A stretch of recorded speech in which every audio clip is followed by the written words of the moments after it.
نن زموږ د دې دودیزې د اختر مشاعرې ډېر قدرمن میلمه د پښتونخوا ملي عوامي پارټۍ د بوري مخکښ سردار محمد اشرف کاکړ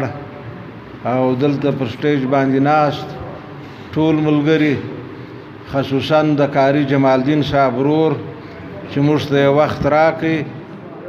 موږ پروګرام یې را ښایسته کړي که څه هم د کاري صاحب ځای په هیچا نه پوره کېږي خو بیرته په دې کې هغه د کاري صاحب عکس راته ښکاري ډېره مننه یې کوو د سنځاوۍ راغلي ملګري او نور د شاوخوا ټول خو نن ملګرو لکه ملګرو چې یاد کړ د کاري صاحب کمی هر چا محسوسه کړ ما یو څلورمه باندې لیکلي وه د بوري د سر پټکای وي خو اوس نشته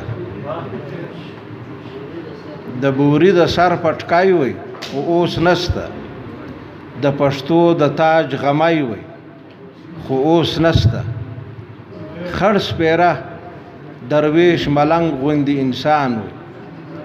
خړ سپیره درویش ملنګ غوندې انسان وي مسافر عجب سړی وي خو اوس نشته مننه زموږ دغه تنظیم ته دغه ځای چې نن کوم یون را کړی دی را رسېدلی دی چې نن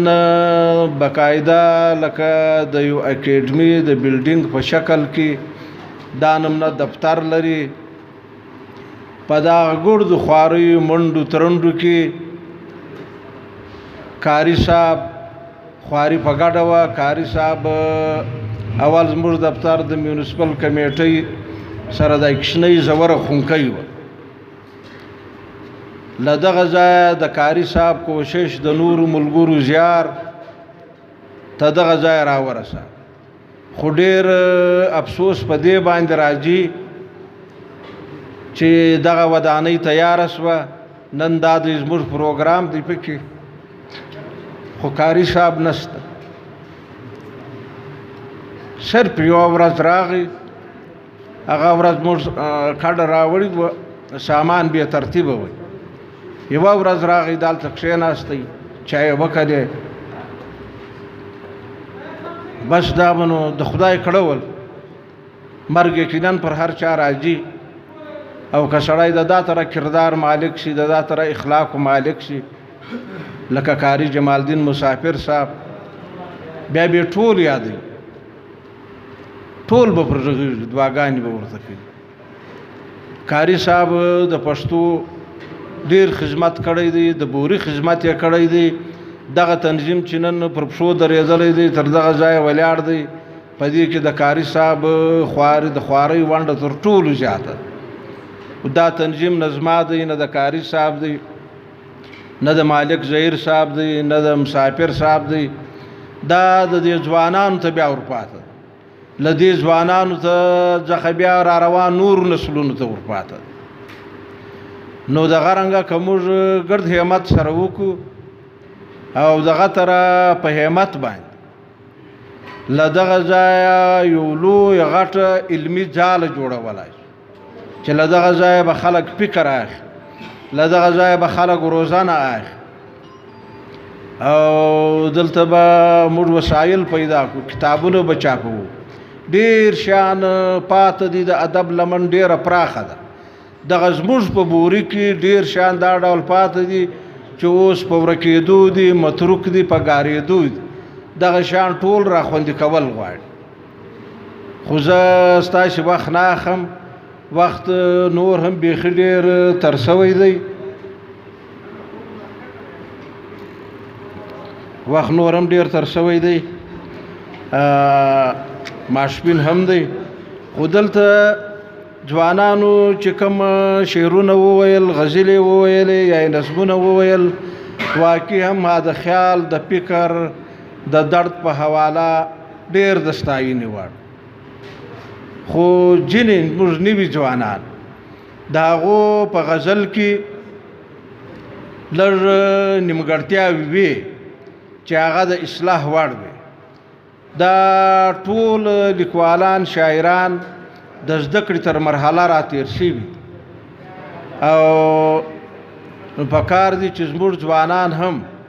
چې غزل ویل کی یو نظم ویل کی یو شی ویل کی که افسانه وي که مضمون وي چې هغه یو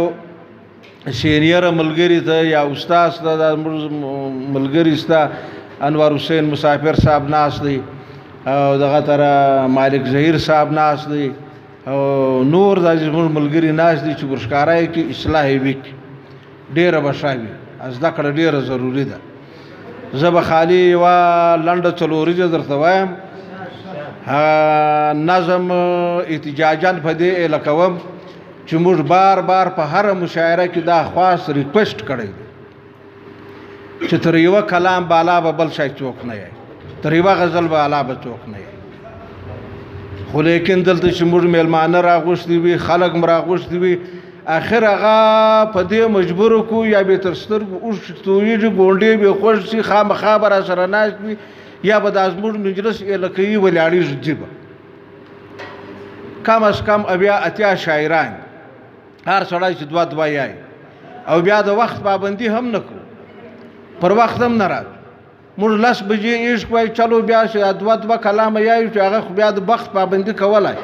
پر 10 بجې راتللی. بس دا یوه څلوریزه ده، پابندي ده.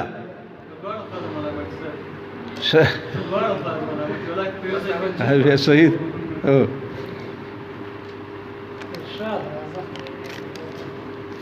زما هم په ذهن کې شیان نه کښېني. یا نو اوس پابندي ده پر ګفتار زموږ په کلي کې، اوس پابندي ده پر ګفتار زموږ په کلي کې،